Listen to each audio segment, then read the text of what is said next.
everyone, welcome back to our channel. We provide an alternative view to the common narrative. Today we're going to talk about the meeting between Washington and Kiev, about the promised security guarantees by NATO to Ukraine. So can you please tell us a little bit, what is the purpose of these guarantees, and how did Ukraine's defense minister respond to the proposal? Well, to get the main objective of Ukraine and Zelensky is to become full member NATO-ship and so on. But that is not really allowed according to the founding statements of NATO. So any country that's in a state of war or civil war cannot join NATO at that specific stage. Now, that unfortunately has been said many times to Zelensky, and he finally understood that he cannot become NATO, although a member of NATO, although Ukraine has written NATO membership in their constitution, and they very would much like to become NATO members. And but in a recent time, we had the Vilnius meeting of the NATO's leaders, and again they were stressed no NATO membership for Ukraine at this stage, but they will provide security guarantees. Now, security guarantees is basically the second best option. And that means that these countries that pledge them of NATO, which is mainly the bigger ones like Germany, France, England, America, and so forth, those are the main, and Poland in this case, would provide military support to Ukraine in terms of equipment, but not in terms of troops. Because if they provide troops on the ground, then they become directly involved in the conflict, according to basically probably international law, and then Russia can attack them. And nobody of NATO wants that, because again, Ukraine is not a NATO member, so they cannot defend itself, so it only can provide military equipment, ammunition, financial support. In times of war, there's usually a slowdown economic output, which means a smaller tax base, which means smaller income, and then not enough money to run the state or to buy enough the necessary ammunition and military equipment. So they need also financial assistance, and that is basically what they promised. Why, if America and the West is providing Ukraine with weapons and potentially soldiers in the future, does that not instantly mean that they are involved? And does that not mean that NATO, because of Article 5, Yeah. is required to No, support it's all Ukraine? about laws, international law and international definitions, and a lot of the international law is actually very vague in a lot of respects. course. One of the most contentious one is incorporation, the voting in Crimea, and then voting for become part of Russia, and then the incorporation of Crimea into Russia. Now, it's a debatable law, and it's very vague, and they have been negotiating over several years about that. Russia believes they have done right. The West says no. So as you can see, it's a little bit debatable. Now, the same goes for war. When can you see your enemy or a certain parties being at a war or involved in a war? And according to Americans and the West, they are not involved in Ukraine because they have no soldiers, boots on the ground. Russia, on the other hand, thinks that, hey, you're providing ammunition and military equipment to it, so you're actually part of the war. And if you look at how war is conducted, it means any supply factory or so on of weapons becomes a target. So Moscow, both have actually right. I cannot make a decision on who is right and who is wrong in this case. Both have sort of valid arguments, but also say it is true that the West have overstepped their boundaries and legally they are at war with Russia. Putin doesn't want to have a third world war. He feels it is unnecessary, it is dangerous, and it's destructive, and it's actually like a suicide mission. So he believes that while the West delivers ammunition and weapons, The Russian army can absorb that pressure and can defeat them in spite of all the weapons ammunition provided to Ukraine, but he doesn't need to exercise his full rights of attacking NATO members. So that's why he's not reacting in that sense. And Putin is very conservative, very cautious, and he also needs the support of his rest of the world friends. So he doesn't really want a war. It was all unnecessary in the first place in any case. So It makes sense why they refuse to take responsibility for a lot of the attacks on Russia. For like example, the Crimean Bridge, which we know now was attacked by unmanned boat, but then we spoke about the fact that it could have possibly been GPS yeah, from used or well, it is provided by the yeah. You see, the West is Americans. providing satellite images Mm, and intelligence and um, communication satellites, communication equipment with Starlink of Elon Musk and so on. And then also some of the Reaper drones are flying just outside international borders or international borders in order to relay certain electronic images and so on, communications. And I believe that actually the UIVs that blew up the Crimean Bridge a couple of weeks back, that was steered or that information was relayed via a Predator drone or some other form of drones back to a base station in or even by satellite maybe. But it was that communication was transported by NATO equipment. Now again, not Putin can react. It is in his full right.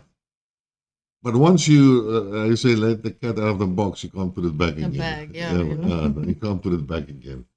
Nobody really wants it. So Russia absorbs all these violations. He absorbs all these confrontations. The question is, when is Putin going to stop this? And this is where the whole thing of a nuclear World War III and this possibility, actually the risk of nuclear or World War III and the risk of a subsequent nuclear war lies. When is it enough? When is it too much? You know, and that is the big problem. I mean, there's a lot of attacks, UAV attacks now on Moscow and inside Russia, which are not, they are you can say they are target because Russia and Ukraine are at war. So from a Ukrainian point, you can say yes, it's valid. But if it's civilian targets, which is the case, then it becomes a war crime. So one has to then apply the necessary international law. And that is what we don't always know because we're not lawyers and so on. But that's about the state, how it is. And it's very dangerous. Because what the Americans doing is they, like I always say, it's like salami policies. Small bits by small bits by small bits, but continuously escalating, but never in such a big step that enough is enough is reached. But Putin doesn't work like that. He will reach a point where he will say, this is now an item we cannot absorb by military means. This is a thing that has crossed the boundaries, finally, the big boundary, and no more tolerance. And then that goes. But again, when is that? It sounds like the West cannot accept the fact that they made a mistake and underestimated Russia. And I read an article recently that about the counteroffensive that's basically still stalling. So, do you think Ukraine's purposefully what's the word now? It's not extending, halting the wars to give them more time to actually prepare to get more help from the Western countries. Because if you actually look at it, what has NATO done? Well, that's again where I sort of not differ with you, but that's why we provide an alternative view on the matter. And I don't disagree with the common narrative. And the common narrative is that Ukraine has lost the war, Russia will win, NATO is at the end of its life. They are collapsing the Western economies, and they are all looking for an off ramp. and to get out of the conflict. Mm. So that's one of those items.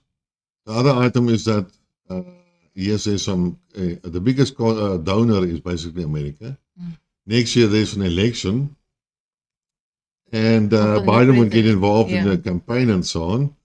And then we will not be able to concentrate in Kiev, and therefore basically the money will dry up. Mm. And if there's a new president, and that's also then a question, well, say it's either Donald Trump or let's say it's JFK Jr. and so on.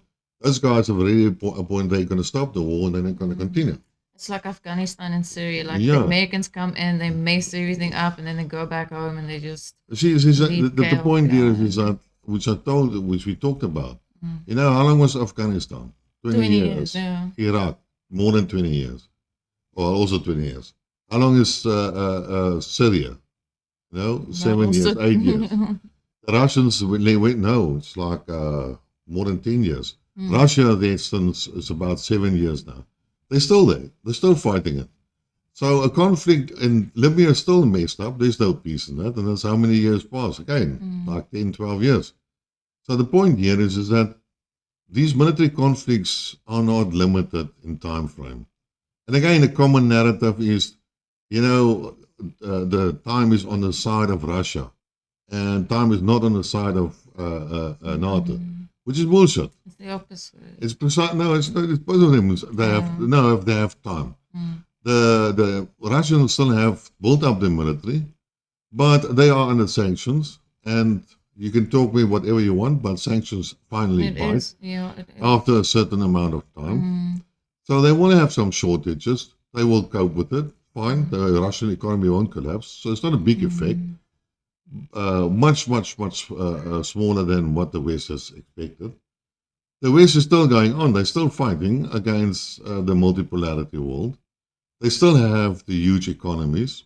Mm. They still have the world reserves and like the euro and the dollar, which is not going to go away overnight. It's going to take some time. They have to protect Yeah, so they have, say, 5 or 10 years time before. And even then, the dollar might still be in circulation. So this thing is actually a very good idea for Zelensky. Mm. And I see it a little bit different. Is that, like I said, the common narrative is they want out. No. So with this, they don't want to give Ukraine, they're just as committed and existential to the West as it is to the Russians. But by this why, they are ensuring, by signing a security pact, they are ensuring that none of the follow-uppers, like say when Biden goes away and Trump goes on, he cannot withhold money because they have a security pact with Ukraine. He is bound by a treaty to support Ukraine. He has to deliver weapons after that. If Congress can't deny it, this security pact or guarantees that is being provided ensures a guarantee. And a guarantee means NATO is going to provide Ukraine with military assistance as much as Ukraine needs. As much as they promised. That is what a guarantee means. But we all know the Americans don't. No, but they will have to. But through. whether the Americans then will withdraw, then unfortunately the European countries are on the hook. So in that respect, then they have to provide the military equipment. But it is in the treaty, in the security guarantee. That is the whole point of a guarantee. Now, why I also say is that time is on, it's not scarce, it's because the wars are, everywhere is taking a long time. It's not being resolved within a year. So this war is going to go on for some time.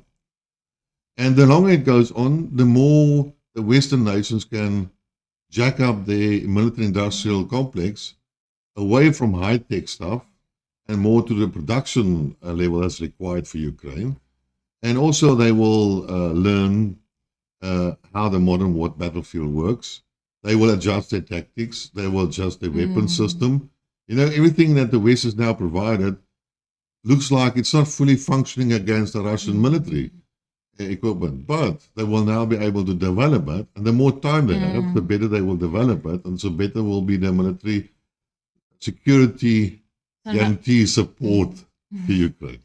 So it's actually the best time now for Russia to invade and take over the 4 cities. It's almost they have everything to lose, and now where there's this gap, it's actually important because they are fighting for the multiple polarity world while America and the West are fighting against that. So it's like they all have everything to lose, and it's almost depending on whether you are one world order or multi, they are both fighting for those setups. So Precisely. That's why I actually say that Russia doesn't have the necessary time. they don't. Because if they make an agreement now, you look at the map, it's only a small portion of Ukraine that Russia basically occupies. The bulk of Ukraine is still there. So they make their peace agreement, which they can make a peace agreement, but trust me, at the end of the day, it doesn't mean anything. It's just an armistice, like a shooting things. Ukraine will silently build up again military. The Western guys will develop their own industry and prepare next time for a full-out war. And it will be totally different for if Ukraine now violates the treaty and Russia has to go in for a second time, and then it can be a lot more difficult for Russia because Ukraine would have been properly prepared by the necessary type of armaments and training and the battle techniques that have been developed now from this scenario. So my opinion is that Russia has no chance. He has no options. He has to go forward. The fact that Zelensky insists on NATO membership, the fact that NATO itself says they want Ukraine to be part of NATO, shows you already that there is no other option but to occupy as much as possible from Ukraine, which makes logistical sense or logical sense, which in my opinion is up to the Dnieper River, up to the front of Kiev, taking Odessa, cutting off all the south and so on, and even on the north side, going up to the swamp area. So at the end of the day, Ukraine is reduced to a quarter or less of its size. And only then will a peace agreement or an armistice or whatever make sense. Before that happens, there will be no sense to do it because we've seen that when Angela Merkel told us that she lied about the Minsk agreement and thereby destroyed any trust in any agreement by the Russians of agreement with the West, Putin has no reason to accept anything like that. And also, if you think about back, they had a peace agreement in, April last year. I always get confused. May, March, April, somewhere around there. And they were ready to sign it. And then, Johnson came and Boris Johnson came in and convinced Zelensky, no, we're going to support you. Basically, what Boris has told him is we give you security guarantees. We will supply you as much as... And now it just becomes formal. Yeah. Oh, okay. So at the moment, we all know that the West haven't really fully invested in the war against Russia through Ukraine. I guess it makes sense to not give them NATO membership based on the laws or whatever, but do you think that the West will start launching a full invasion and counter-offensive, a proper one, soon? Or how long? You mean on the existing border or whether they will put boots on the ground in Ukraine? Well, essentially, it's necessary for both of them. Well, it's necessary for the West to really put in everything they have to avoid Russia creating multipolar. So the West is also they are big mouth, they are aggressive, they are threatening, but they also don't want to commit to a full-scale war, a third world war with the boots on the ground. But if everything's at risk, then why? Because Russia it's risk versus reward. If I risk now a small thing, if I lose the fight and I will only lose, say, 10%, that's fine. I'll take the loss. But if I lose 99%, then I will consider my options differently. And then I might consider boots on the ground and full. But none of the states in NATO is actually capable of doing any military maneuvers. I mean, if you think about this, I think Britain has about 80,000 troops.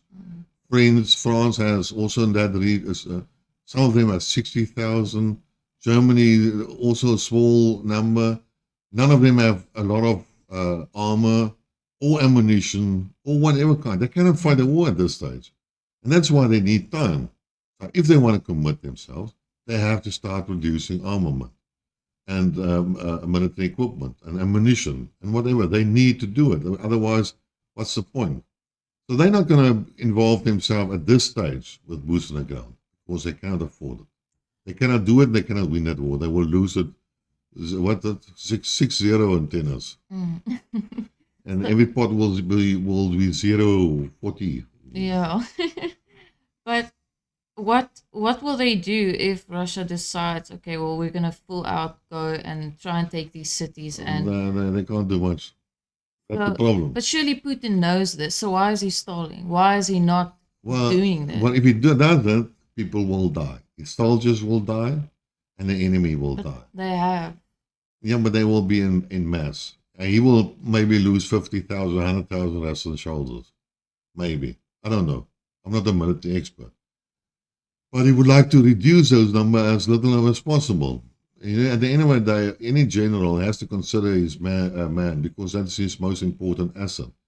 And if he wastes his men, his soldiers, then it might as well go resign as general.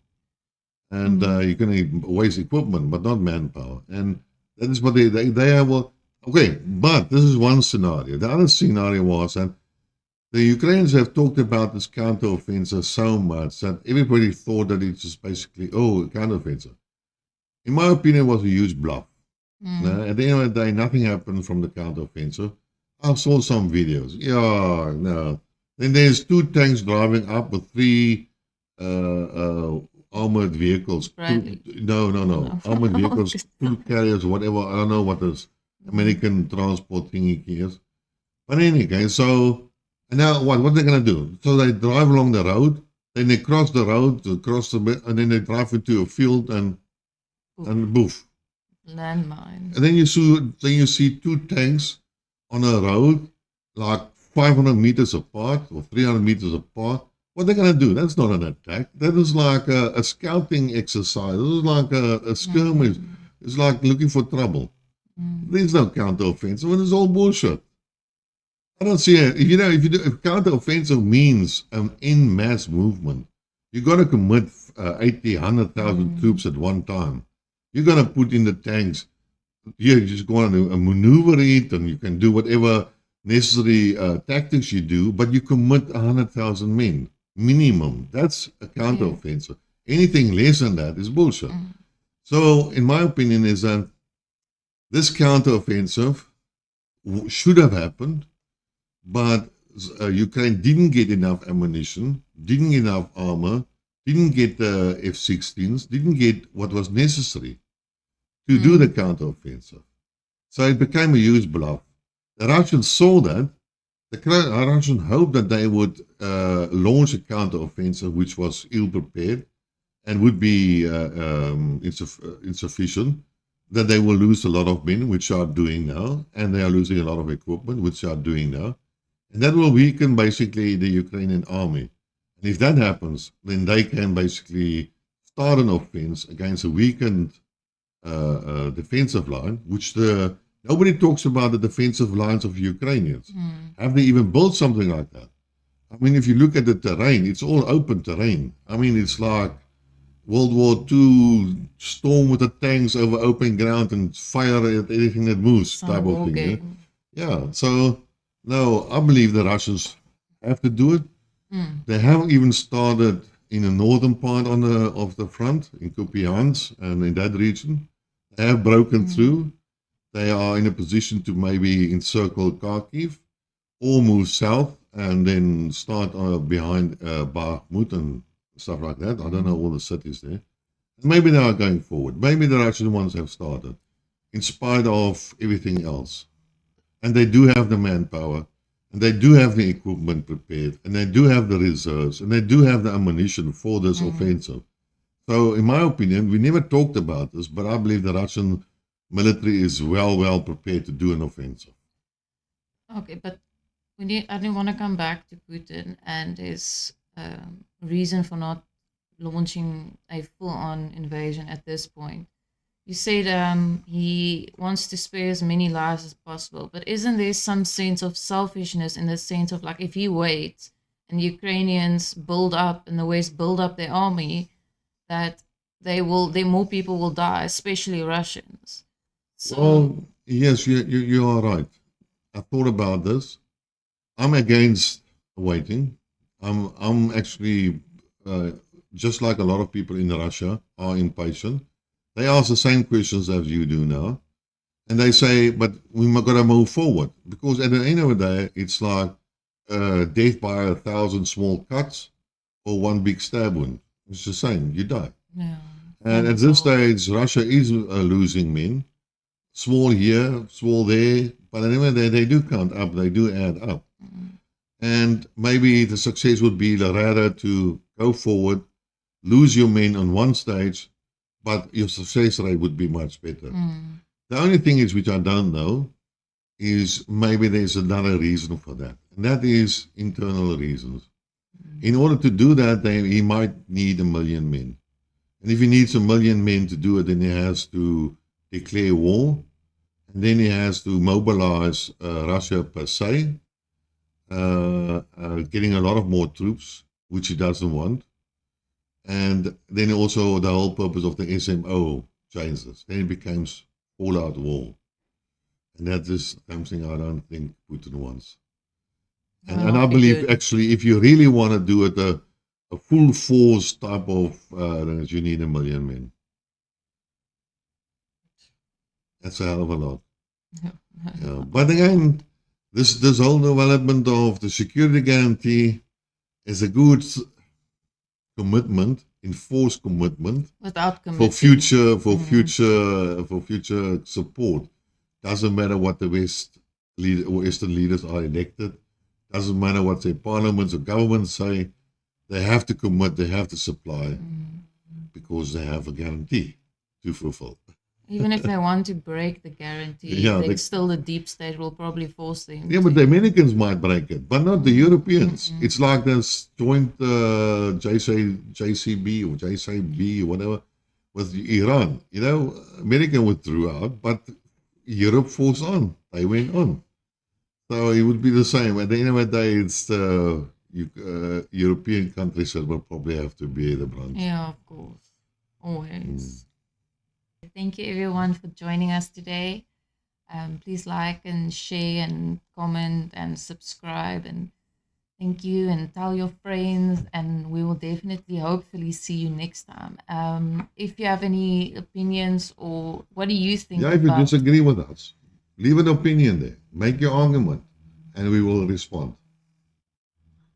Till next time. Cheers. Goodbye.